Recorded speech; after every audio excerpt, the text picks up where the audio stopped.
ஆண்டவருடைய நாமம் மகிம்படுவதாக. உங்கள் யாவருக்கும் ஆண்டவராக இயேசு கிறிஸ்துவின் நாமத்தினாலே என் அன்பின் வாழ்த்துக்களை சொல்லிக்கொள்ள ஆசைப்படுகிறேன். எனக்கு அருமையானவர்களே, இந்த நாளுக்குடு சேஷதமாக அருமையாக மூன்று பாகங்களாக கடந்த நாட்களில் நாம் தியானித்தோம். ஜீவ வாசனையா, மரண வாசனையா? இந்த நாளில் கூட 4வது பாகமாக நம்முடைய தலைப்பு ஜீவ வாசனையா, மரண வாசனையா என்ற 4வது பாகமாக படித்துக்கொள்ள கர்த்தர் நமக்கு உதவி செய்வாராக. The smell of life, smell of death,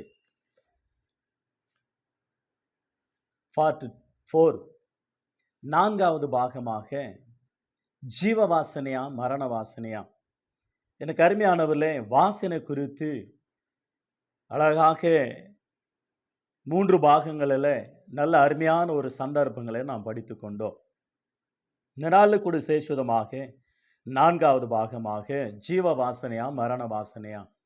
வாசனை என்றாலே அது ஒரு வகையில் பூ வாசனை, சாப்பிடுகிற ஆகார வாசனை, மண் வாசனை, வயல்வெளி வாசனை, அப்படியா மரம், செடி, கொடிகள், தாவரங்கள், காய்கறிகள், சாப்பிடுகிற உணவுகள், தானியங்கள், இவைகள் இயற்கையாக ஒவ்வொன்றும் ஒவ்வொரு வாசனையை நாம் பார்க்கிறோம். இவைகள் வாசனைகள் அவர்களுடைய குணாதிசயங்களையும் அல்லது அதனுடைய ருசியை வெளிப்படுத்துகிறத நாம் பார்க்கிறோம். அவைகளே நாம் ஆல்ரெடி கற்றுக்கொண்ட பாடங்கள் தான். ஆனால் வாசனை என்றால் ஒன்று மனிதனுடைய குணலட்சணங்களை கூட குறிக்கிறத நாம் பார்க்கிறோம். ஒருவேளை நாம் யூஸ் பண்ணுற பொருட்களை கூட அதை வாசனையை பார்த்து சில நேரங்களில் இது பிடிக்கும், இது பிடிக்காது. துர்நாற்றம் வாசனை வேற, மனிதன் சுவாசிக்கிற வாசனை வேற, மனிதன் ரசிக்கிற வாசனையை வேற. எனவே ஒரு முறை அமெரிக்காவை ஆண்ட ஜனாதிபதியாக இருந்த ஆபிரகாம் லிங்கன் அவர்கள் அதுக்கு முன்னதாக அந்த அமெரிக்காவில் அந்த மகாநகரத்தில் அந்த சிடி என்றதான சிட்டியில் ஒரு பெரிய ஓட்டல், அந்த ஓட்டல் வழியாக அவர் படிக்கிற நாட்களில் நின்று கொஞ்ச நேரம் நின்று வாசனை முகர்ந்து கடந்து செல்வாராம். காரணம் என்னவென்றால் அந்த ஓட்டல் விதவிதமாக செய்கிற ஆகாரங்கள் வாசனையை அந்த அளவில் மணக்குமா. அந்த அந்த மனம், அந்த வாசனையை முகர்ந்து கொஞ்ச நேரம் அது சுபித்த வண்ணமாகவே, சாப்பிட்ட வண்ணமாகவே அவருக்கு தென்படும். அவர் கடந்து விடுவார். ஆனால் சில வருடங்களாக ஆனது, படித்தார், பட்டதாரி ஆனார், அவருக்கு ஒரு வாய்ப்பு கிடைத்தது, ஆண்டவர் கொடுத்தார் ஜனாதிபதியாக.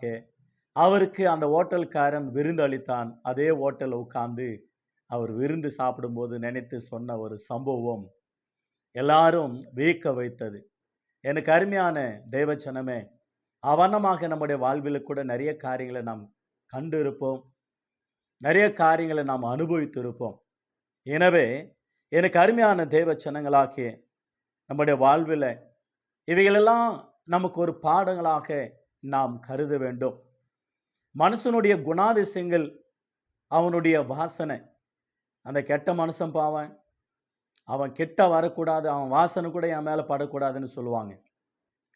சில நேரங்களில் 800 கோடி மக்கள் இருக்கிறார்கள் உலகத்தில், எல்லாரும் மேலும் ஒவ்வொருவர் மேலும் ஒவ்வொரு வாசனை. அந்த வாசனை துர்நாற்றமாக இருக்குமா, அல்லது நான் கடந்து போனால் அவர்கள் மத்தியில் வாசனை வித்தியாசமாக இருக்கும் என்று சொல்லி மனிதர்களாகிய நாம் இந்த உலகத்தில் செயல்கிற சென்ட்டு ஒவ்வொரு வகையில் ஒவ்வொரு மனிதனை ஒவ்வொரு சூழ்நிலையில் யூஸ் பண்ணுறதை நாம் பார்க்கிறோம். ஒவ்வொரு மனிதனுக்கு அந்த சென்ட்டு வாசனை பிடிக்கும், சில நேரங்களில் பிடிக்காது, அதை யூஸ் பண்ணுகிறத பார்க்கிறோம். எனவே 800 கோடி மக்கள் மத்தியில் ஒன்று அவர்களுடைய அக்கலம் துர்நாற்றும், 2வதாக வேர்வை நாற்றும், 3வதாக அந்த காற்றளவு நாற்றும். அதாவது அவர்கள் வயிற்றுக்குள்ளே இருந்து வருகிற காற்றளவு நாற்றும், சில நேரங்களில் வாய் துர்நாற்றங்களும் இருக்கும். அதுக்கு வேண்டிய ட்ரீட்மெண்ட் எடுக்கிறவங்களும் சில பேர் உண்டு. ஆனால் நான் சொல்வது என்னென்றால் 2 டைமு பல்லு வளர்க்குங்க, 2 டைம் டாய்லெட் போங்க. எப்பவுமே 1க்கு போயிடுங்க. தண்ணி நெறைய குடிங்க. உங்களுக்கு வாய் கூட துர்நாற்றம் அடிக்காதுன்னு நெறைய முறை சொல்லுவேன். வாய் துர்நாற்றம் அடிப்பதற்கு முக்கியமான காரணம் என்னவென்றால், நம்முடைய வயிறு கெட்டு போயிருந்தால். ஆகவே நம்முடைய வயிற்றை சுத்தம் செய்ய வேண்டும். எப்படி சுத்தம் செய்வது? 2 டைம் டாய்லெட் போயிட்டாக்கா, பாத்ரூம் போயிட்டாக்கா, நம்ம வயிறு கிளீன் ஆயிடும். அதை சுத்தமா வைத்துக்கொள்ளும். சில பேர் பார்த்தீங்கன்னாக்கா, ஒரு நாளெல்லாம் போமாட்டான். சில பேர் பார்த்தீங்கன்னா 2 நாள் கூட போமாட்டான். அவனோட வயிறு இல்ல. அவன் சுற்றிலும் இருக்கிற அந்த ரூமே, அந்த வீடே, அந்த ஆபீஸே, அந்த மனிதர்கள் மத்தியில கூட பேசும்போது கூட, இப்படி வாயில இப்படி கைய வச்சுன்னு பேசுற அளவுல இருக்கும். சில பேர் பாருங்க இப்படி துர்நாற்றம் அடிக்க போதுன்னு பேசுவாங்க. எனவே இவைகள் எல்லாம் நமக்கு பாடங்கள் என்னவென்றால், நாம் சாப்பிடுகிற ஆகாரம், குடிக்கிற தண்ணீர் 2மே சுத்தமா இருந்தா நம்முடைய சரீரம் ஆரோக்கியமா இருக்கும். நம்முடைய வாசனை கூட வித்தியாசமாக மாறிவிடும். எனவே அந்த வயிறு சுத்தமா ஏதோ சொல்லுவாங்கல்ல, சாப்பிட்ட சாப்பாடு வெளியே போகலன்னா வயிறு கெட்டுரும். ஏதோ ஒரு ஜோக் ஏதோ சொல்லுவாங்க. ஆகவே வயிறு சுத்தமா இருக்கணும். அப்பொழுது சில நேரங்களில சின்ன குழந்தைகளெல்லாம் அப்போல்லாம் பார்த்தீங்கன்னாக்கா வருஷத்துக்கு ஒரு டைம் குடும்பத்தோடு பேதி மாத்திரை போட்டு கிளீன் பண்ணுவாங்க. 3 நாளைக்கு 4 நாளைக்கு ரொம்ப வயிற்றுப்போக்கு ஆகும். ரசம் சாப்பாடு தருவாங்க. வயிறு சுத்தமாயிடும். எந்த வியாதியும் வராது. சுகமா இருப்பார்கள். இப்பொழுது அதெல்லாம் கடந்து போயிடுச்சு. பேதி மாத்திரை விற்கிறவங்க கூட என்னவோ ஒண்ணு வித்துட்டு போயிடுறான். அது சாப்பிட்டாக்கா டாய்லெட் கூட வரமாட்டேங்குது. அந்த மாதிரி ஒரு சூழ்நிலையா ஏமாற்றுகிற உலகத்துல நாம் இருக்கிறோம். ஆனால் நாம் வயிற்றை சுத்தமா வைத்துக் கொள்வது நலம்.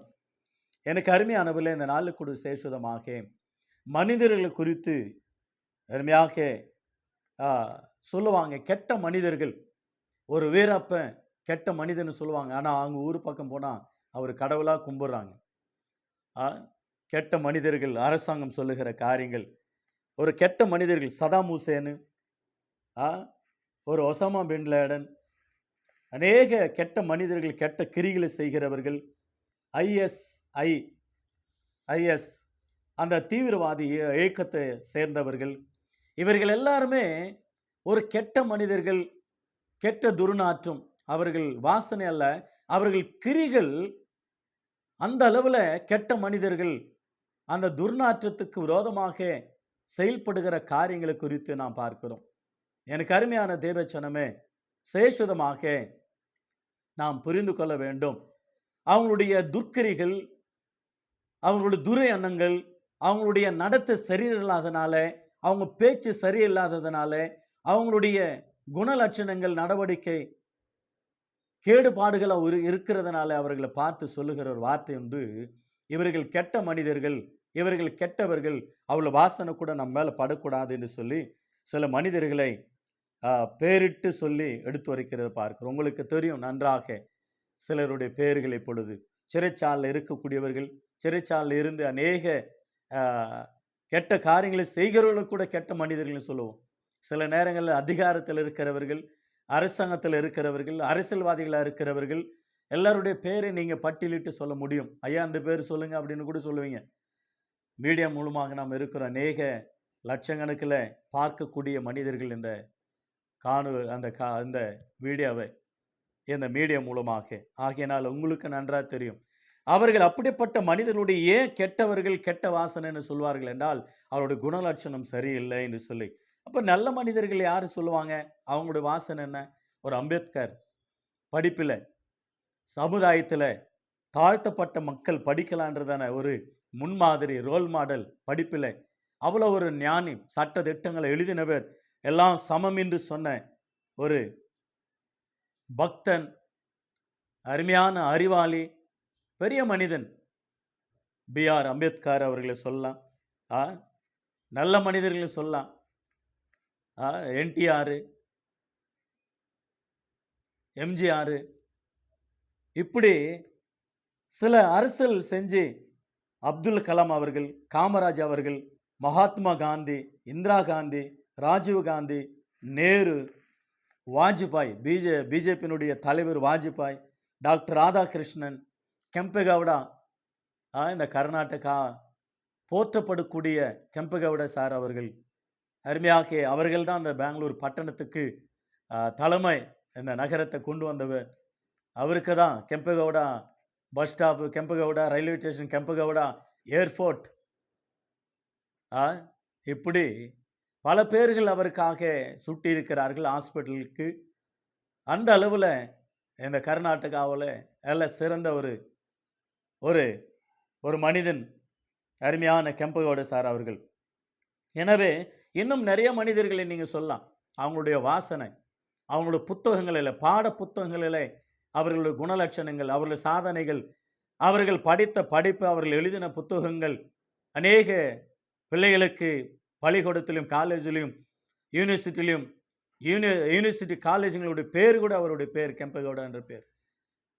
அம்பேத்கர், இப்படியாக காமராஜர், இப்படியாக அநேகருடைய, இந்திரா காந்தி, ராஜீவ் காந்தி, நேரு, டாக்டர் ராதாகிருஷ்ணன், இன்னும் நிறைய பேர்களுடைய குணலட்சணங்கள், எம்ஜிஆருடைய பேர், என்டிஆர் ஆந்திராவில், அப்படியாக ஒய்எஸ் ராஜசேகர் ரெட்டி அவர்கள், இனமாக எத்தனையோ மந்திரிமார்கள், எம்எல்ஏக்கள், எம்பிக்கள், ஜனாதிபதி, இவர்களுடைய பெயர்கள் எல்லாம் கூட உங்களுக்கு ஞாபகம் வரும். அவர்களெல்லாம் தேசத்துக்காக பாடுபட்டதனால எழுதின அவர்களுடைய புத்தகங்கள், அவர்களுடைய அறிவுரைகள், அவர்களுடைய குணலட்சணங்கள், அவர்கள் சாதித்த சாதனைகள், அவர்கள் நமக்காக போதித்த போதனைகள், நல்லவர்கள் என்ற வாசனை இன்றைக்கும் தேசத்தில் வீசிக்கொண்டு இருக்கிறது. அங்கங்க அந்த டிராபிக் இடங்களில் அவங்களுடைய புகைப்படங்களை வைத்திருப்பார்கள். சிலை சிலை அந்த சிலை வடிவத்தில் அவங்களுடைய உருவம் இருக்கும். அவைகளெல்லாம் எதை ஞாபகப்படுத்துகிறது? அவங்க தேசத்துக்காக வாழ்ந்தார்கள், தேசத்துக்காக பாடுபட்டார்கள், அவர்களை போல நாம் இருக்க வேண்டும் என்று அவர்களை அந்த இடத்துல ஞாபகப்படுத்துகிற காரியங்களை நாம் பார்க்கிறோம். அதோடு கூட இப்பொழுது படிக்கிற பிள்ளைகளுடைய வாழ்க்கையை பாருங்க.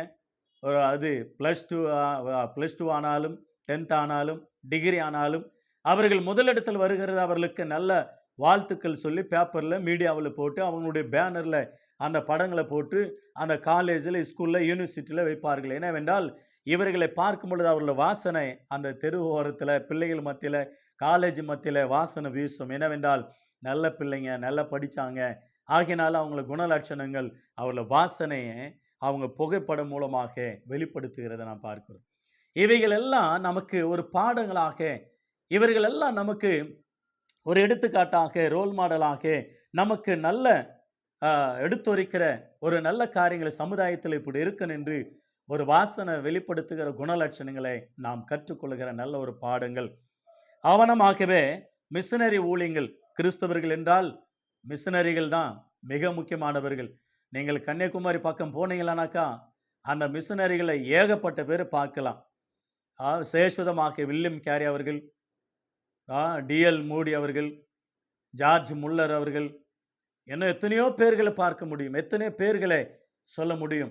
அத்தனை மிஷனரி ஊழியங்கள் ஒரிசா தேசத்தில் அருமையாக குடும்பத்தோடு கூட தானும் தான் பிள்ளைகளும் அருமையாக அந்த ஆஸ்திரேலியாவிலிருந்து வந்த மிஷனரி அவர்களை ஜீபில் வைத்து கொளுத்தி விட்டார்கள். அவங்களுடைய மனைவி எலிசபெத், அந்த அம்மா, மன்னியுங்கள் என்று சொல்லிவிட்டார்கள். எத்தனையோ பேர் மிஷனரிகள் நம்முடைய நாட்டில் மரித்து இருக்கிறார்கள். நம்ம நாட்டில் மரித்து இருக்கிறார்கள்.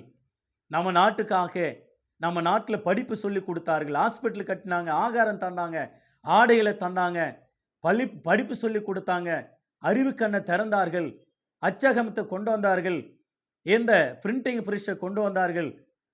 நம்ம தேசத்தில் சட்ட திட்டங்கள் சரியில்லாததனால மாற்றினார்கள். சிறு பிள்ளைகள் திருமணத்தை தடுத்தார்கள், படிக்க வேண்டும் என்று சொல்லி நினைத்தார்கள். கணவன் இறந்து போனான், அந்த மனைவி விதவை கூட கூட நெருப்பில் இருவரையும் சுட்டெரித்து போடுவார்கள், கொன்று போடுவார்கள். அதையும் மாற்றினார். நம்ம தேசத்தில் நிறைய சட்ட திட்டங்கள் மாற்றி நமக்கு நல்ல அருமையாக ஃபேன் சட்டை உடுத்தி படிக்க வைத்து ஆளாக்கி சமுதாயத்தில் நல்லவர்களாக மாற்றினவர்கள் கிறிஸ்துவ சமுதாயம், கிறிஸ்துவ மிஷனரிகள். நாம் இந்திய தேசத்திலே ஒரு தலை சிறந்த ஒரு பாடத்தை கற்றுக் கொடுத்தார்கள், தலை தூக்கி நிற்க வைத்தார்கள் நம்ம இந்திய தேசத்தை. அவர்களுக்கு நாம் ஒரு சல்யூட் பண்ணணும், அவர்களுக்கு ஒரு கும்பிடு போடணும். ஆண்டவராகிய இயேசுவை ஏற்றுக்கொண்டது நிமித்தமாக பாமர மக்கள் அறிவில்லாமல் இருக்கக்கூடாது என்பது குறித்து அறிவுக்கண்ணை திறந்த ஆண்டவருடைய தாசர்கள், மிஷனரிகள், எத்தனையோ மிஷனரிகள். உங்களுக்கு இப்போ அந்த மிஷனரிகள் பேர்கள் எல்லாம் சொல்லுவீங்க. வேலூர்னு சொன்னாலே சிஎம்சி மெடிக்கல் அல்லது ஹாஸ்பிட்டல் ஞாபகம் வரும். ஒரு மிஷனரி தான் வந்து தியாகம் பண்ணி அந்த இடங்கள்லாம் வாங்கி இன்றைக்கு எத்தனை பேர்கள் நம்ம இந்திய நாட்டில் டாக்டர்கள் பிழைக்கிறார்கள், வேலை செய்கிற வேலையாட்கள் பிழைக்கிறார்கள். எத்தனையோ மருத்துவமனையில் வியாதிஸ்தர்களுடைய உயிர் அந்த இடத்துல வந்து கடவுள் தான், இயேசுநாதர் தான் என்று சொல்லி ஆண்டவரை புகழ்ந்து அந்த ஹாஸ்பிட்டலில் உயர்த்தி வைக்கிறதை பார்க்கணும். எனக்கு எத்தனையோ கவர்மெண்ட் ஹாஸ்பிட்டல்கள் மிஷனரிகள் கட்டினவைகள் அல்லவா? அவர்கள் கட்டின இடங்களெல்லாம் பாருங்க, பல ஆண்டுகள் ஆகியும் அப்படியே இருக்கிறது. அந்த மிஷனரி ஊழியர்களுக்காக அவர்கள் தியாகமாக தங்களுடைய ஜீவனையும் தங்களுடைய பணத்தையும் தங்களுடைய நிலங்களையும் சொத்தையும் தங்களுடைய சொந்த பந்தங்களை இழந்து நம்ம நாட்டில் இரத்த சாட்சியாக மரித்தார்களே, இரத்தத்தை கொடுத்தார்களே. அந்த மிஷனரிகளுடைய பணியை ஆற்றுகிற இன்று நாட்களில் நம்முடைய இரத்தத்தை குடிக்கிறார்கள் சில பேர் அறியாமல்.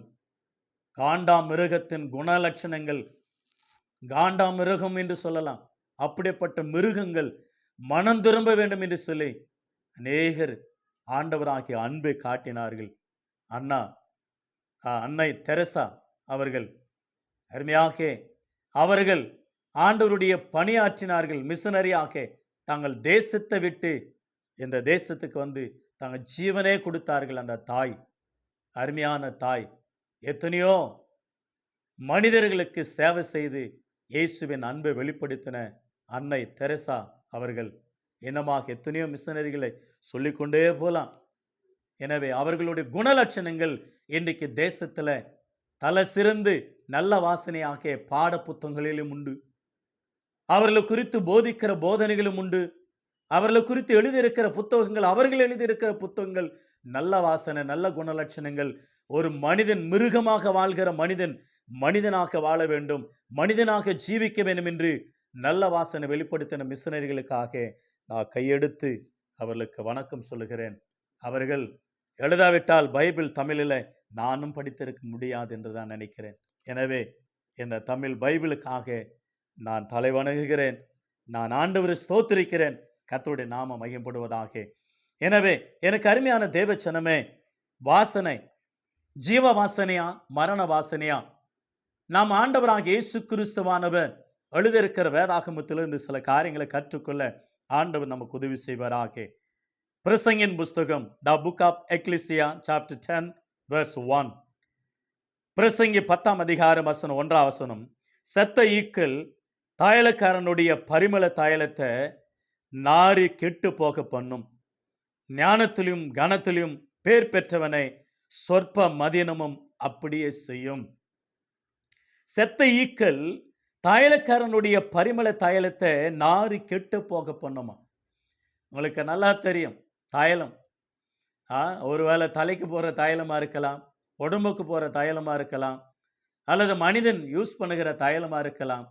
இந்த செத்த ஈக்கள், செத்து போன ஈக்கள் அந்த தைலம் வாசனை மனம் வீசுகிற வாசனையில் செத்து போய் கடந்தால் அது கெட்டு நாரி போய்விடும், ஒன்றுக்கும் உதவாத போய்விடும். அவனமாகவே தைலக்காரனுடைய தைலம் பாதுகாக்கப்பட்டு வாசனை வீசப்பட்டு அதனுடைய குணலட்சணமும் அதனுடைய வேலையும் செய்யும். ஆவணமாக மனிதனாக்கி நாம் நம்முடைய வாழ்வில் நம்முடைய வாழ்க்கையில் நற்கிரிகளை நல்ல கிரிகளை செய்யும் பொழுது நம்முடைய வாழ்வு வாசனை வீசும். தைல வாசனம் போல. தலைவலி வந்தால் தைலம் கொண்டு வர சொல்லுவாங்க. ஜெண்டு பாமா என்னென்னவோ தைலம் இருக்கு, பேர்கள் போட்டிருக்காங்க இல்லைங்களா? அவங்களை கொண்டு வந்தால் அந்த வாசனை பாருங்களா, மூக்காண்ட மோருதுவாங்க, தலையில் தேய்ப்பாங்க, கை காலெல்லாம் வலியெடுத்தா தேய்ப்பாங்க. அந்த வாசனை வீடே தூக்கம். அவங்களுடைய கை கொஞ்ச நேரம் அந்த தைல வாசனை வீசும். தைல மரம் அந்த வாசனை வீசும். சில மரங்களுடைய வாசனை அதே வண்ணமாகவே அவங்களுடைய சென்ட் இருக்கும். எனவே இன்றைக்கு ஃபேமஸாக நீலகிரி தைலம் தலைவலி போவோம், முட்டு வலி போவோம், மூக்கு வலி போவோம், சளி போவோம், தொண்டை வலி, சளி வலி, கால் வலி, முட்டு வலி என்னவோ சொல்றாங்க. அத்தனையும் அது தைலத்தில அந்த அளவுல அதனுடைய அ அ அதனுடைய அதனுடைய மருந்தினுடைய வேலை செய்யும். அதனுடைய மருந்து. எனவே எனக்கு அருமையான தேவஜனமே, இயற்கை உண்டாக்கியிருக்கிற ஆண்டவர் செயற்கையும், இயற்கையும் மனிதனுக்கு ஒரு சுகத்தையும், ஆரோக்கியத்தையும், ஆசுரத்தையும் தருவோமானால், ஆண்டவருடைய சாயலில சிருஷ்டிக்கப்பட்ட நாம், அவருக்காக படைக்கப்பட்ட நாம், இந்த வாசனைகளை வைத்த உலகத்தில் ஆண்டவர் ஆண்டவர் நமக்கு நமக்கு ஆண்டவர் அவைகள் எல்லாம் ஒரு பாடமாக வைத்து நம்முடைய வாசனை நல்லா இருக்கணும். நம்முடைய நற்கிரிகள் நல்லா இருக்கணும். நம்முடைய வாழ்வில நல்லா இருக்கணும்னு ஆண்டவர் எழுதி வைத்திருக்கிற சில வேத வாக்கியங்கள், பாடங்கள் நமக்கு நல்ல அருமையான பாடங்களை கற்றுக் கொடுக்கிறத நான் பார்க்கிறோம். எனக்கு அருமையான தேவஜனமே, சேஷதமாக தைலக்காரனுடைய தைலம் அது ஈக்கள் விழுந்தால் எப்படி கெட்டு போகுமோ அவ்வண்ணமாக நம்முடைய வாழ்வில நாம் எப்படி இருக்கணும் என்பது குறித்து ஆண்டவர் நம்ம கற்றுக் கொடுத்திருக்கிற நல்ல வேத வாக்கியங்களை கற்றுக்கொள்ள கர்த்தர் நமக்கு உதவி செய்வாராக. நம்முடைய வாழ்வில் கூட சின்ன சின்ன காரியங்கள், சின்ன சின்ன தவறுகள், நாம படிக்கிற பிள்ளைங்களை பாருங்க, 100 மார்க் எடுத்ததான் பாஸ்ன்னு சொன்னா, அதுல 99, 98, 97 எடுத்தா கூட 1 மார்க் போனா கூட அவர்கள் ஃபெயில் தான். நம்முடைய வாழ்க்கையில கூட நாம கூட அப்படிதான். 99 ஆ எல்லாமே கரெக்டா இருக்கு நம்முடைய குணலட்சணங்கள், நம்முடைய கேரக்டர்ஸ். ஆனா 1 குறைவா இருக்கும் பொழுது, அதை தான் உலகத்துல சுட்டி காட்டுவார்கள். அதுதான் வாசனை வீசும். 99 வாசனை வீசாது. அந்த அளவுல உலகம் நம்ம எதிர்பார்க்கிறது. எனவே தேவ மனிதர்கள் பைபிள்ல கூட எப்படி இருந்திருக்கிறார்கள், அவருடைய வாசனை குறித்து சொல்லப்படுகிற காரியங்களை நாம் வாசிக்க கர்த்தர் நமக்கு உதவி செய்வாராக. ஆதியாகமம் புஸ்தகம் 34 அதிகாரம் வசனம் 30 வசனத்தை கவனிப்போம். ஆதியாகமம் புஸ்தகம் 34 அதிகாரம் வசனம் 30 வசனம். அப்பொழுது யாக்கோபு சிமியோனையும் லேவியும் பார்த்து, இந்த தேசத்தில் குடியிருக்கிற கானானியரிடத்தில் பெசேரிடத்திலும் என் வாசனையை நீங்கள் கெடுத்ததனாலே என்னை கலங்க பண்ணீர்கள்.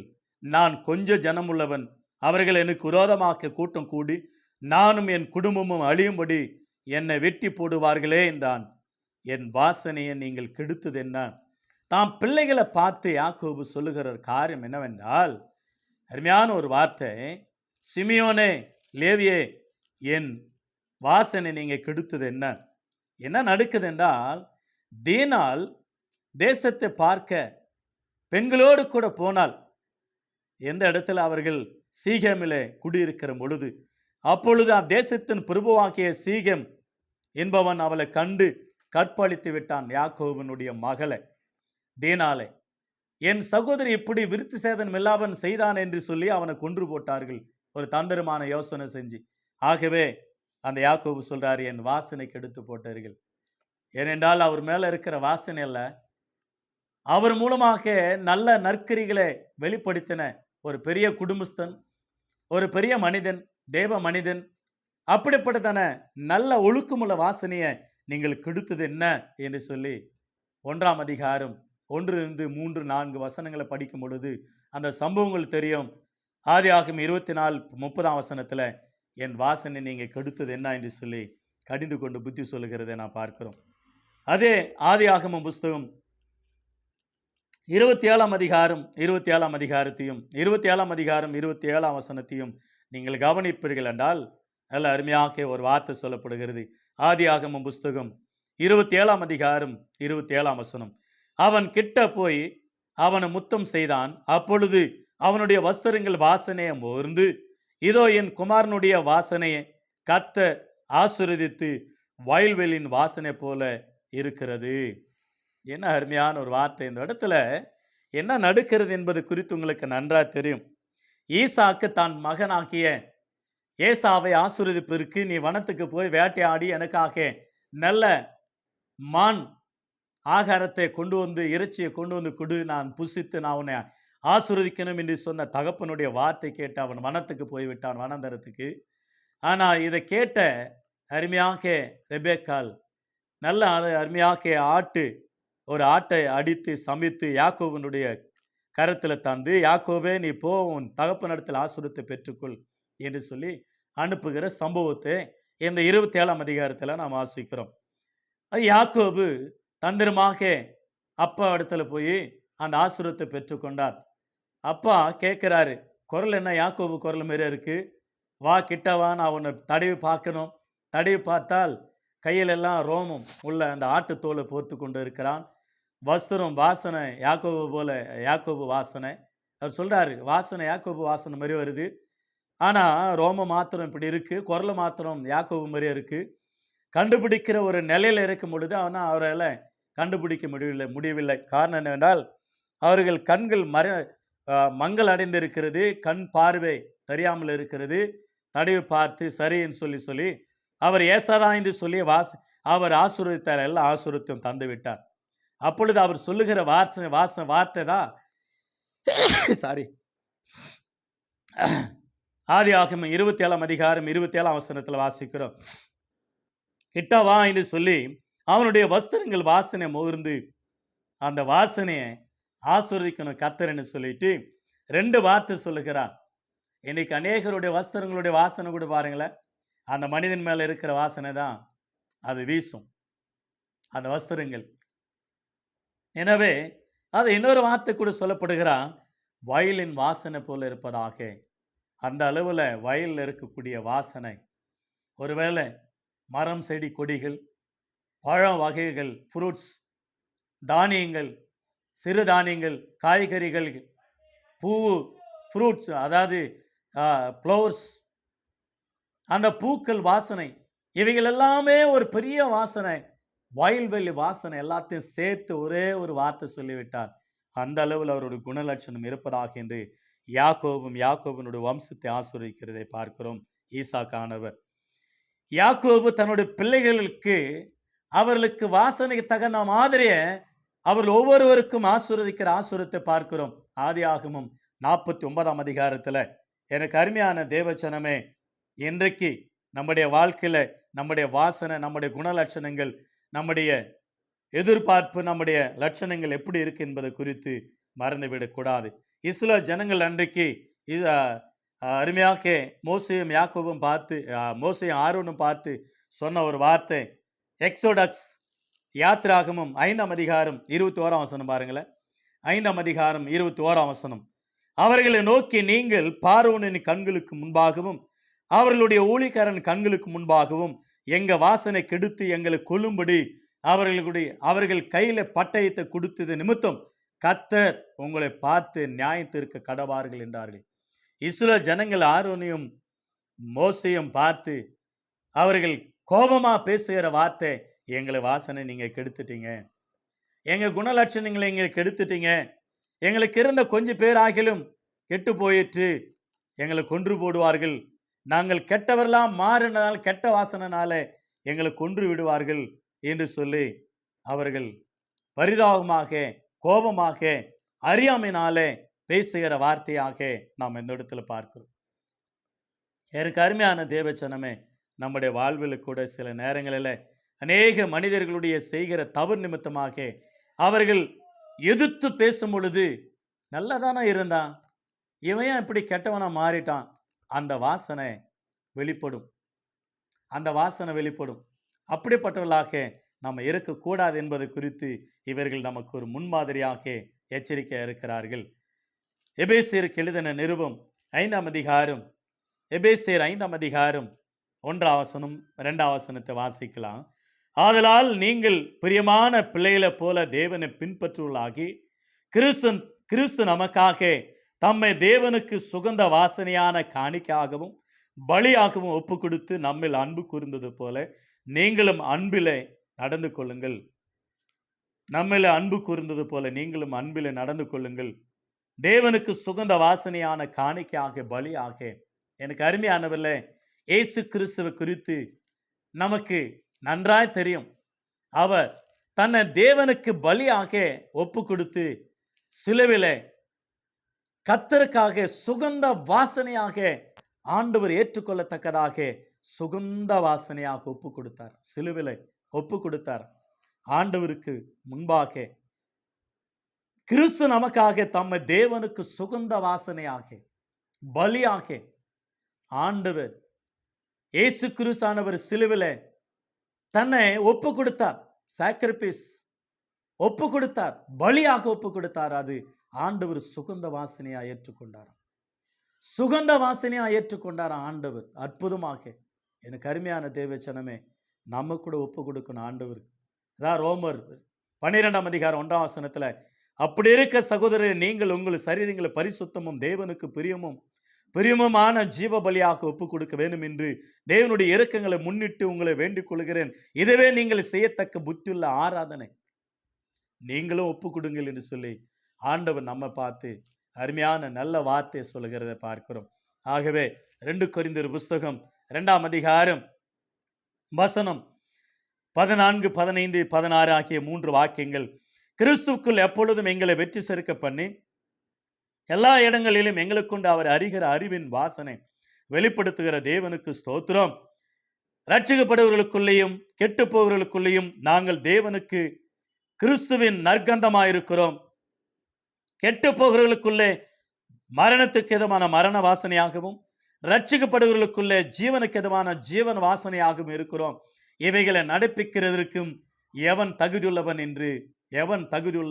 தகுதியானவன் என்று அருமையாக வேதம் கேட்கிறதை பார்க்கிறோம்.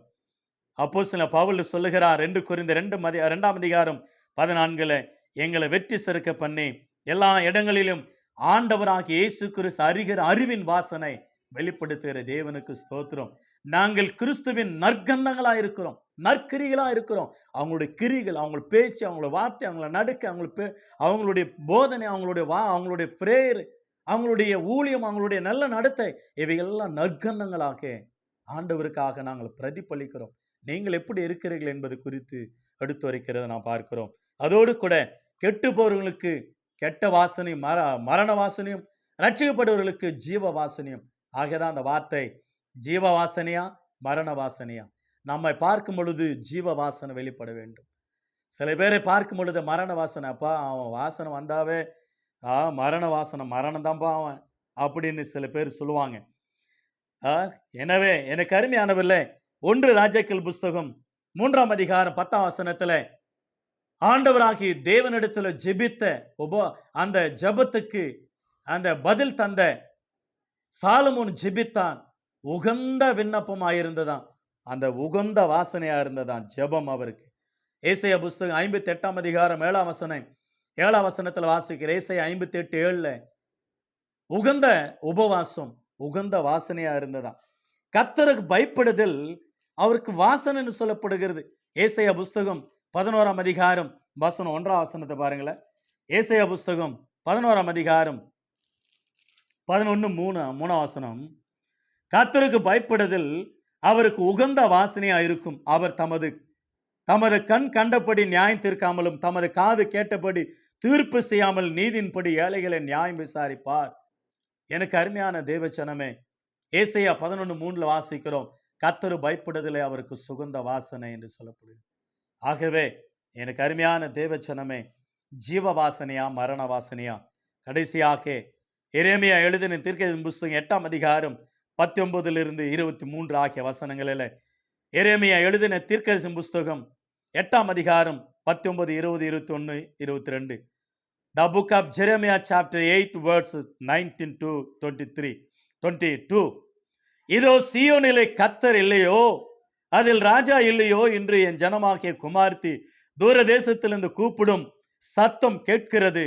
ஆனால் அவர்கள் தங்கள் சொரூபங்களினாலும் அந்நியரின் மாயங்களினாலும் எனக்கு கோபம் ஊட்டுகிறது. என்ன என்றால், அறுப்பு காலம் சென்றது, கோடை காலமும் முடிந்தது, நாமும் ரட்சிக்கப்படவில்லை. என் ஜனமாகிய குமார்த்தியின் காயங்களினால நானும் காயப்பட்டு கருத்து இருக்கிறேன். திகைப்பும் என்னை பிடித்தது. கீழியாத்தில் பிசினி தைலம் இல்லையோ, ரணவைத்தனும் அங்கே இல்லையோ, பின்ன ஏன் என் ஜனமாகிய குமார்த்தி சுஸ்தம் அடையாமல் போகிறார், ரட்சிக்கப்படாமல் போகிறாள் என்று ஆண்டவர் அங்கலாய்த்து கேட்கிற கேள்வியாக இருக்கிறது அந்த வேதம் முழுவதுமாக.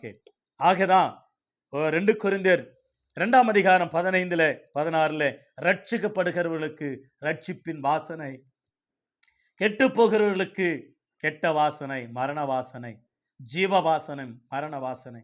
நம்ம எல்லாரும் ஜீவ வாசனை உள்ளவர்களாக இருக்க வேண்டும். ஆண்டவருக்கு சுகந்த வாசனையாக இருக்க வேண்டும். மனிதர்களுக்கு ரட்சிப்பின் வாசனையாக இருக்க வேண்டும். சுவிசேஷ ரட்சிப்பின் வாசனை கிறிஸ்துவர்களாகிய நாம் நடக்கும் பொழுதே சுவிசேஷம் சொல்லிக் கொண்டு போக வேண்டும். அப்போஸ்தலர் 8ஆம் அதிகாரத்தில் வாசிக்கிறோம், சிதறி போனவர்கள் எங்கும் திரிந்து சுவிசேஷத்தை பிரசங்கித்தார்கள் என்று. அவர்கள் சிதறி ஓடும் பொழுதே சுவிசேஷ வாசனை, இயேசுவின் வாசனை, கர்த்தருடைய வாசனை, பரலோக வாசனை, ஜெப வாசனை, வேத வாசிப்பு வாசனை, பைபிள் வாசனை. நீங்க நாம் விஆர்னா வாசனை வெளிப்படுத்துகிறோம். ஜீவ வாசனையா மரண வாசனையா? ஆண்டவருக்கு மகிமுண்டாகட்டும். இந்த 4வது பாகம் ஜீவ வாசனையா மரண வாசனையா என்று படித்துக்கொள்ள கர்த்தர் நமக்கு உதவி செய்தார். கர்த்தருக்கு சித்தமானால் இன்னொரு தலைப்பில் உங்களை சந்திக்க கர்த்தர் எனக்கு உதவி செய்வாராக. தொடர்ந்து எனக்காக ஜெபம் பண்ணுங்கள். உங்களுக்காக ஜெபிக்கிற ஆண்டவர் உங்களை ஆசீர்வதிப்பாராக. God bless you all. God bless you. கர்த்தருடைய நாமம் மகிமைப்படுவதாக. Thank you so much. God bless you.